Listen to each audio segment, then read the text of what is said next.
Welcome to the Daughter Dearest Podcast with Simone and Olivia Knego, making the world a better place one conversation at a time. Mom Simone and daughter Olivia share authentic discussions about everything under the sun, including those things you might be thinking about but feel uncomfortable talking about. Thanks for tuning in. Now here are your hosts, Simone and Olivia. Hi, everyone. Welcome to this week's episode of the Daughter Dearest Podcast. I'm Simone Knego. And I'm Olivia Knego. And today we are going to be talking about labels. And not the kind that go on wine bottles. Those are the kind that I like. But the labels. Wow, I feel like you really had that joke set up, Mom. That was fantastic. I just pulled it out. That was great. That was really good. You should write that down. Thank you. Okay. So, yes, labels that we put on ourselves and that we place on others. So let's jump in. What is a label? Yeah, okay, first of all, what is a label? A label is literally anything. I mean, everything sitting on my desk right now is labeled. Even right before we started recording, we were talking about healthy and unhealthy foods, and the two examples of food I have on my desk right now are a jar of candy, which is labeled unhealthy. Is that really and food? A bowl of cereal, which is labeled healthy, although it's not very healthy, and one definitely tastes better than the other, and I can tell you it's not the cereal. Well, it is kind of funny that cereal is something that is considered healthy. Yeah, but it's like we label things, and I mean, the whole idea of labels is so archaic because we just put a label on it and just like that's what's supposed to define it as. Like, remember when we all labeled Nutella as this healthy breakfast food when in actuality it's literally just chocolate in a tub? Yeah, pretty much. If you apply that thinking to humans, it's like, wow, labels are really stupid. Yeah, we label from the second we wake up to the minute we go to bed. I mean, everything we do is labeled. You can't just exist. Right. She's a bad driver. She's a she. She's a she. Okay. I don't know if that's a label. I guess it's a label. I think that the problem with labels is that they're so helpful. And they are helpful because as human beings and just as creatures of this planet, we feel the need to categorize things. That's why we have categories for everything, whether that's literally the periodic table or like the classification system of animals. But when you apply it to human, I think that's where the lines kind of start to get blurred because a human isn't just one thing. A woman is not just a woman, or like, and it comes down to like everything with the spectrum as well. Like someone on the sexuality spectrum might not just be homosexual, but because of the label that's easily assigned to them, they're just labeled as gay. True. And then there's even more complicated labels where we get into, I don't want to say more complicated, but how we negatively label ourselves. Yeah. In terms of being overweight or, oh, I'm not so smart. Or I'm not capable of that. Like, we really put these things on us all day long. I'm not pretty enough. I mean, it's so easy just to define yourself as your least favorite quality. And when you look in the mirror, instead of easier to do that, or even when you're introducing yourself, you don't list all these positive qualities about yourself. I'm hoping, and I'm sure. That's something I would like to change with everybody listening is that you don't introduce yourself with necessarily negative qualities, but I don't know. When you look in the mirror, maybe when you define yourself, you look at yourself and you're like, oh, I'm not that pretty. Rather than saying, part of what we talked about last week is the really using positive affirmations to kind of change the way you see yourself and really change the way you think about yourself. And I think that it's so important that whoever you are, that you see the good stuff. And everybody has flaws. We wouldn't be human if we didn't. But to focus on the flaws, I used to have a really hard time accepting compliments because I didn't feel good about myself. So I would wonder. I hate it when people don't accept compliments. Well, right, but how can I accept a compliment when I feel like crap about myself? So yeah, people would say, "Oh, you're your hair looks great. I'm like, oh, it's so frizzy. Or you look great in that red shirt. It's not really the color for me. Yeah. And I literally had to learn to say thank you in my 40s. Like I couldn't, it's ridiculous. It's hard. Right? You're told things about yourself your entire life, whether that's by your brain or by your peers or by your family. And you tend to just simply define yourself as that, whether it's true or not. It's the more someone says something to you, the more you believe it. And again, that goes back to the positive affirmations. If we can believe the negative because it's been said so many times, or we've said it to ourselves so many times, then we can totally believe the positive. We have to do it though. For sure. Yeah. I don't know. What do you think are your most common labels for yourself? Like they can be positive or negative. Like when you go and you were to define yourself to me right now, what would you do? That's a hard one. So the me now is much different than the me 10 years ago. So for sure. I would say. Can you believe the me 10 years ago was only 11? Yeah, I can. Just to like age you real quick, everyone in the audience. Thank you for the math. Yes, I am going to be 52 next month. 52. It's crazy. We should do an episode on age, but back to your labels, because I'm trying to think of mine in my head. So let's do 5 positive labels. Okay. Okay, let's try that. So confident. Do I have to say mine? Oh, okay. Okay. Yeah, I'm saying mine and you're saying yours. I could easily give you 20. I'm going to give myself 5, right? I could give at least 20 about you, like, right? Yeah, like, duh. Snap them off. But that's how it works. Yeah, because it's much easier to compliment someone else. I need to find a pen to write this down. Okay, so where'd I go? Confident, empathetic, kind, patient, and street smart. You like that one? I like that one. I guess I'm going to change mine to book smart then, because I don't think I'm very street smart.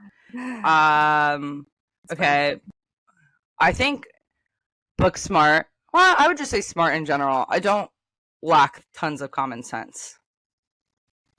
But even like saying that was negative. Yeah. Damn.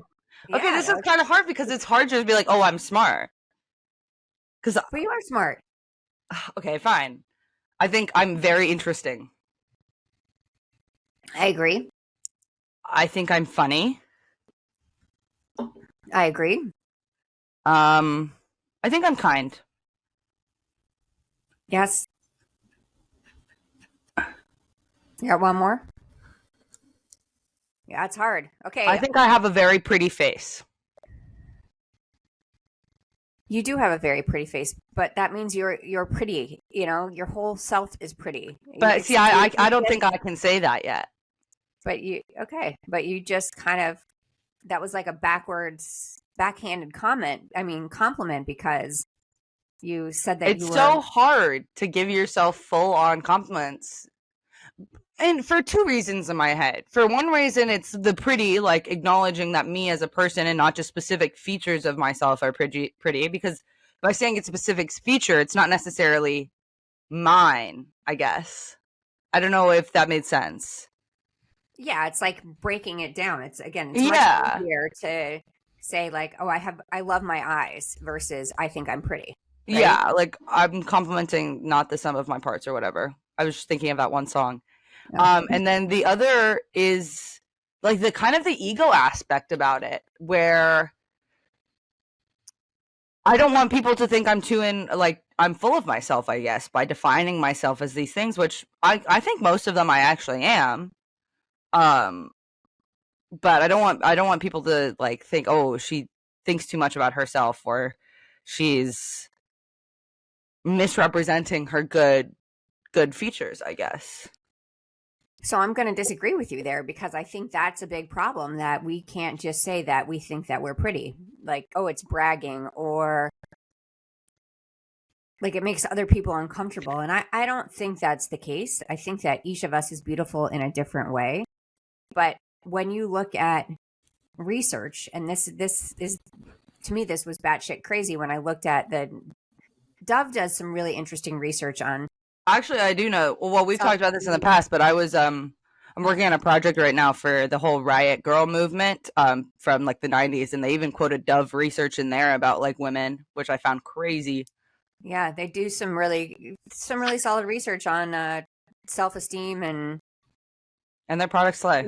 Teenage girls, and so the craziest statistic I saw is that, and it might have gone up just a little bit, but this was a few years ago, that only 4% of women worldwide consider themselves beautiful. 4%. Which is crazy, because even thinking about the one class I went to yesterday, and I think 14 of the 16 kids identify as a woman, all of them are beautiful. Yeah, exactly. But we were so hard on ourselves that we can't say it about ourselves. It's very easy to say about someone else, but not about yourself. I think that statistic, to me, the first time that you said it to me, which I think was my sophomore year when you first started including it in your speeches, I remember sitting down with my friends, because although I struggle with the way I look and struggle with clothes fitting, etc., I've always found myself to be a beautiful person. And sitting down with my friends and genuinely asking them, like, do you find yourself beautiful? The answers were all no. Or I find certain parts of myself likable. Or some days I like myself more than others. But it's never consistent. So it really is just horrible, because, like, I can't say that. I've met some people that are ugly on the inside. But ugly on the outside, I think it's the eye of the beholder. And I just don't really... What is beauty? Exactly. I mean... someone recently told me that, like, I look like I am out of like a historical painting, which was like a very, very sweet compliment. But yeah, like, that's what's beautiful, and that was what's beautiful to the people back then. But like, if you look at the body standards of back then, or even like the trends of makeup and the way you're wearing your hair is so different now, that beauty is entirely subjective. Yeah, it's actually a lot like art. Right? Yeah. Say in the eye of the beholder, that when you're not going to love every painting you see, but every painting is beautiful in its own right. Yeah, right? Of course. And every person is. Right. So, we have to stop being so hard on ourselves. It's so horrible. And God, I'm multiple years away from having kids, but I feel like in the last couple of like group conversations that my friends have had, we've brought up having children. And I don't know if you saw, but recently Sephora banned like all 13-year-olds or like under the age of 16 from going into their stores. And it wasn't for like beauty standards, it was because they were going in and messing up products. No. But I think that's a good thing. And as someone who was wearing makeup as a kid, like, whatever, it's probably hypocritical of me, but I see teens now or like 10-year-olds now that are putting themselves to such hard standards of beauty that they're not able to enjoy the joys of being a kid and just running around and getting dirty, and like, who cares if your hair is messy? You're 10. Yeah, I know for some of your sister's friends, even in middle school, they were wearing a full face of makeup. Yeah. A full face of makeup. That's like crazy, right? I don't even wear a full face of makeup. It's way too much work. So what my friends and I were talking about yesterday was, like, I was wearing a lot of makeup in high school. It started around, like, high school was when I was wearing a lot. But for me, it wasn't necessarily about finding inner beauty. It was that, like, the beauty TikTok, YouTube space was so big at the time that it was like, oh, I want to experiment with colors and do all of this. But I think now the way it's transformed is that you need this to be beautiful. Yeah, like, for sure. 15-year-olds do not need retinol cream. Something just happened in Florida where they banned kids, I forget what age, from using social media. I'll have to look it up. But wow, I'm surprised I agree with Florida politics on something. But I don't know how you do that, because it is, like, most things, they just make up a fake age to go on there anyways. Yeah. So I don't know how. Yeah, it's crazy being 21 now, and like officially for every website I don't have to make up a fake age. Yeah, it's interesting, right? Yeah, but I think social media is so damaging for kids. That's I just wish we changed the way we used it so it was more of just like a way to keep up with friends. Yeah, and not, I don't even know how to say it. Just it just is one-upping every person, right? It just I mean, it's the glorification of like celebrities and influencers, but like I like going on Instagram because like, you know, what did my friend from middle school eat for breakfast yesterday? I'm curious. That's so funny. But I feel like a lot of that's taken away, and I don't know, I'm not really loving the way society's going right now. I feel like it's very destructive. Well, then let's talk about that side of it. So we talked about how we label ourselves, and what about how we label other people? Oh, so and I am when you see someone going on this preaching about labels, and I will say I'm the worst. I label everybody. Yeah, so this is why this is important for us to really sit here and think about, okay, it's one thing what we say about ourselves, to other people about us, but it's another thing what we think as soon as we see someone, right? Yeah. It's another thing that, because a lot of labeling comes from a first impression, or not even, first sighting of somebody. And I think that that's a reminder that, okay, if we don't want to be labeled, we need to stop labeling other people. And it's the first thing that comes to mind. Like, you're driving down the street and it's like this person just crosses the road in front of you without hesitation, and you're like, asshole, crazy, right? Or like, don't you pay attention? Oh my gosh, this person's so stupid, or whatever you're thinking. And trust me, there are moments where, okay, that's fine, right? But in general, we give other people a complex, for sure, by not accepting them for who they are, or by judging before we know a situation. Yeah, everyone has a story. If we took the time to hear their story about something, like you show up somewhere in your PJs and people are like, what is wrong with her? She's wearing her PJs out in public. Okay, well, maybe her dad just died, right? Maybe something really horrible happened, but instead we go to what we see and say horrible things about someone. Yeah, because we don't even know what's going on. Yeah, I think we just choose to define people on the one moment they see that. I'm sure, like, going back to the PJ thing, I'm sure people see me all the time and say that I do not care about myself. I mean, I'm not, it's so cold outside. I'm not going to put a full outfit on. I'm not going to do a full face of makeup for 3 hours of class. It's just not me anymore. And I'm sure, like, some of the impressions that I give off and some of the things that people label me are, like, lazy and, like, does not care. But for me, like, caring is more about understanding the class material than what I'm wearing to class. Yeah, I agree. And I don't worry about what people have to say about me anymore. Yeah. The things that I do for me.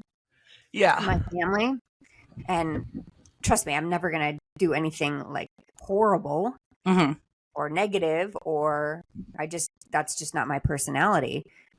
But I don't worry about if I'm going to an event and it's all these women are wearing super fancy stuff and I'm wearing my blazer and nice jeans. I'm not worried about that anymore. I used to say I'm not even going to go because I'm going to be uncomfortable in my skin because I don't fit in. And then I stopped thinking about it like that. If I want to do something, I do it. And that's the big thing, is that I think especially as women, we don't ask ourselves what we want. We just do what we think we have to. And then we put ourselves in situations where we're completely uncomfortable because we are doing things that we don't want to do. Yeah. It goes back to everything about women and discourse on women that I've read in the past couple of months is, we just do things because we are told to rather than because we want to.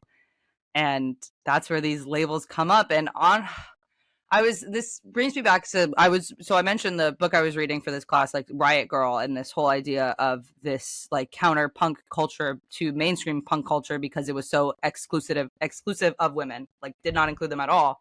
And one of the big things in there that I took away was like, stop with the J word, stop with jealousy, like girl love. And Yeah, like that is something I have tried so hard since starting college, is to like don't judge anybody, specifically for women, because I feel like sometimes when I judge them, it is based off of pure jealousy, or they have things that I want. Yeah, it's interesting. It's even this morning I caught myself. I was looking on social media, Yeah. and I saw someone I know who was just on the news, and I'm like, oh, why am I not doing stuff like that? And then I'm like, you know what? Why don't you just call her and ask her how she got on there? You know, like stop. Because people are willing to help. And that's the thing. I think that we forget, and we put in this whole thing about we're jealous of this person. Well, don't be jealous of them. Ask them for help with something. I mean, we can't do everything by ourselves, right? Yeah. If you want, we can't. Most people want to help. I will say, literally 95% of the people I've met, even whether that's speaking of like career wise, I was having a conversation with a friend recently, and I was like, when you graduate, do you want like current students of our university to reach out to you for like jobs help? Would that be something you're into? Like, because I was like, I don't know how I feel about that. And then she brought a good point. She was like, well, yeah, duh. Like, people help me, so why wouldn't I give back and help them? Yeah. Yeah. So like anytime, I feel like a lot of jealousy comes from people having things that we don't have, which duh. But then a lot of the times it's like, oh, like, yeah, totally, I'll help you out. And it's not about the jealousy of actual wealth and items, obviously is a big issue, but we got to let that go, because it's unfixable. You are what you are, in like, you choose your destiny, you choose your path. Some people get luckier than others, but if you want something bad enough and you work really hard at it, then you can achieve it. Yeah. People that you see, and obviously there are exceptions to it. There's plenty of people who have family wealth, but their family probably works really hard to get something, right? Yeah. Yeah. So I think the jealousy over like material items just is dumb. Mm-hmm.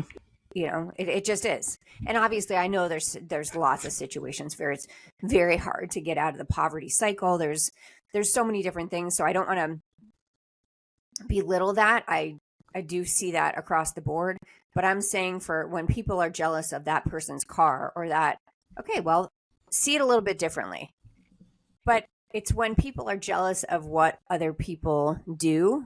And I've even had people say, because your dad and I have been married almost 32 years now, that they kind of, I don't want to say make fun of it, but they're like, wow, that's a big achievement.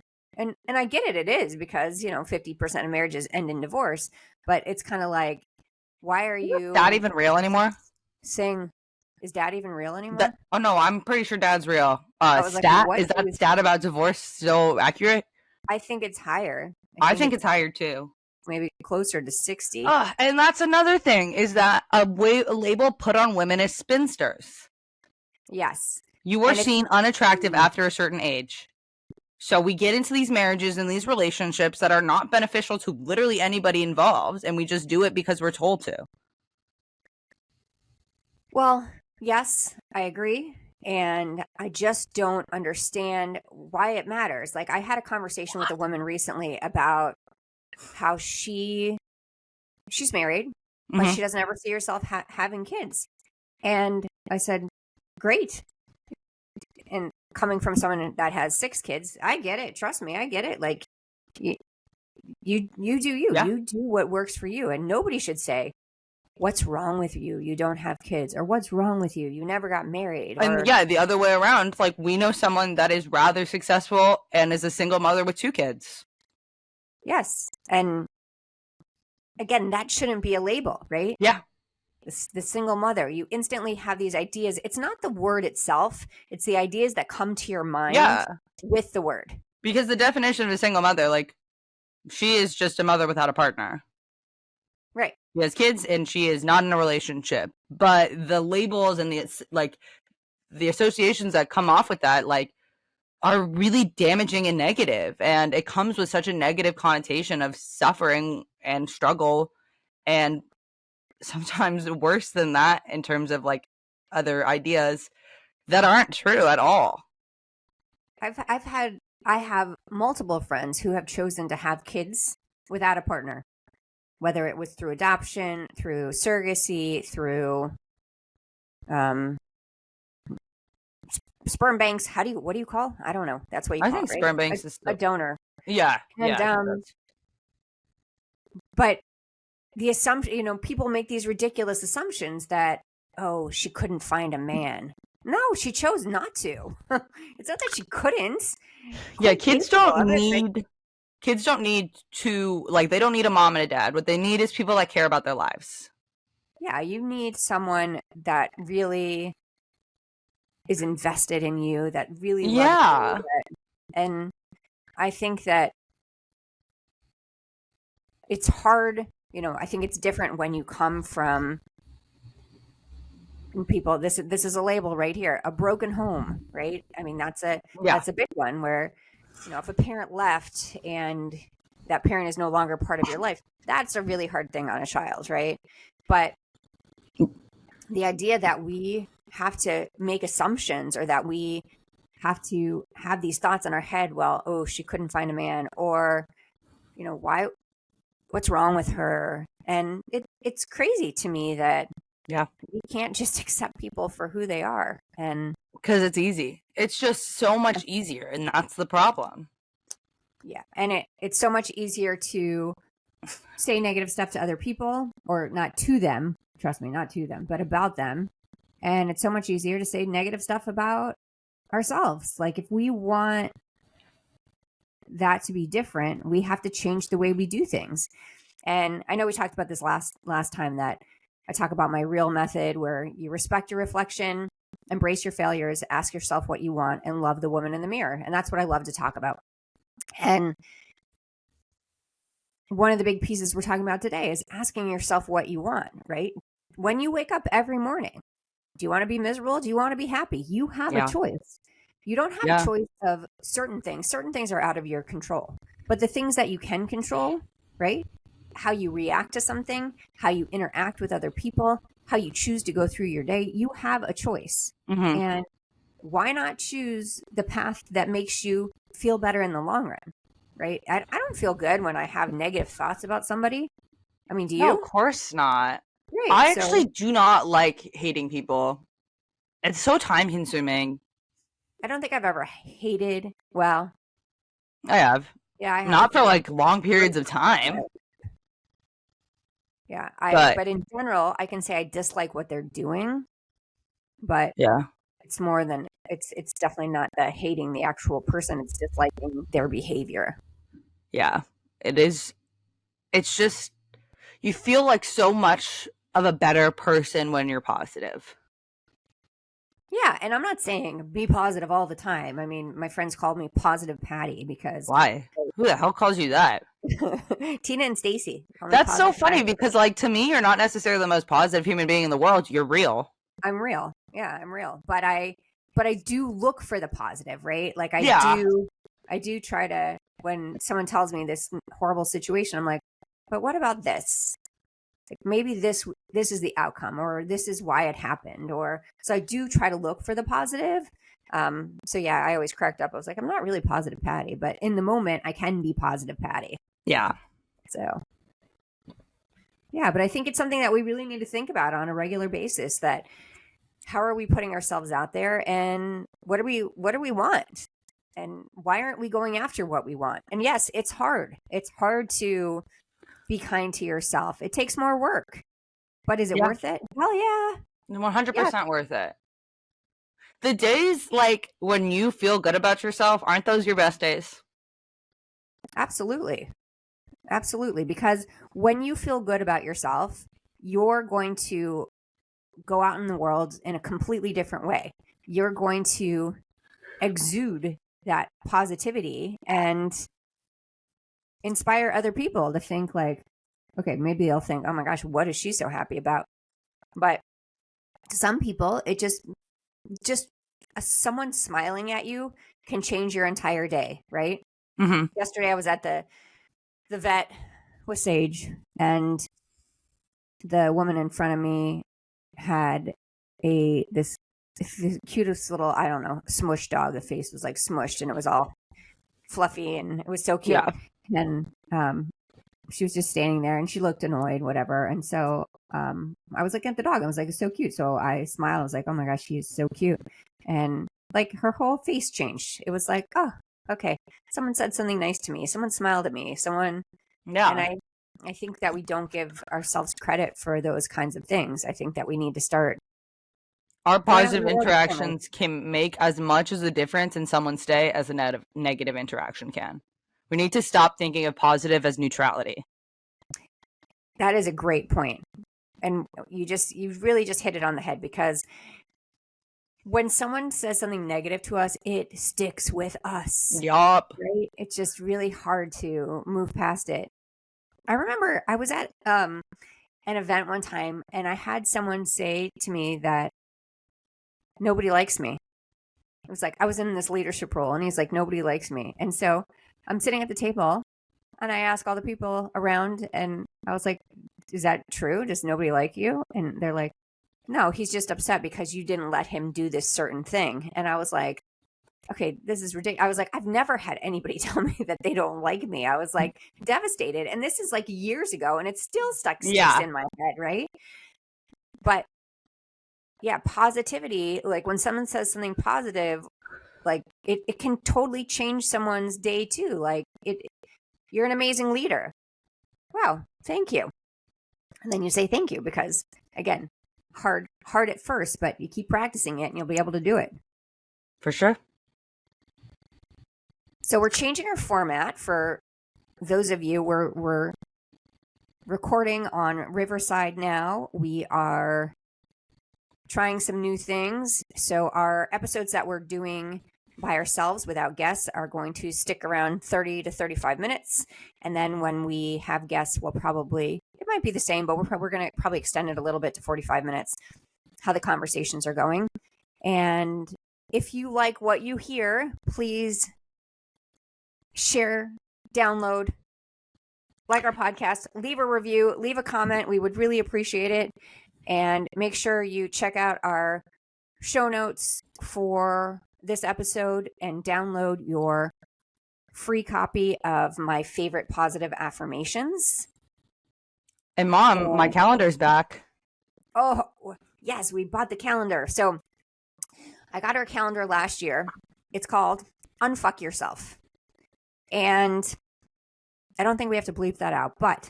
Oh, yeah, okay. Because it's the name of a calendar. Yeah. And so it gives really, really real advice. Okay. If we're all about being real, it gives real advice. So, and we like to end each episode with a piece of advice from her fabulous calendar. So please go. Okay. Your truth and the truth are not the same. Oh, that's actually perfect for today. Yeah, I know. Right? The lies that we tell ourselves about that we're not pretty enough or that we're not good enough. It's not real. It's so true. And the truth is that we are. We are all worthy. We are all capable. We are all beautiful. We just are. Yeah. We're women. We change the world. We're awesome.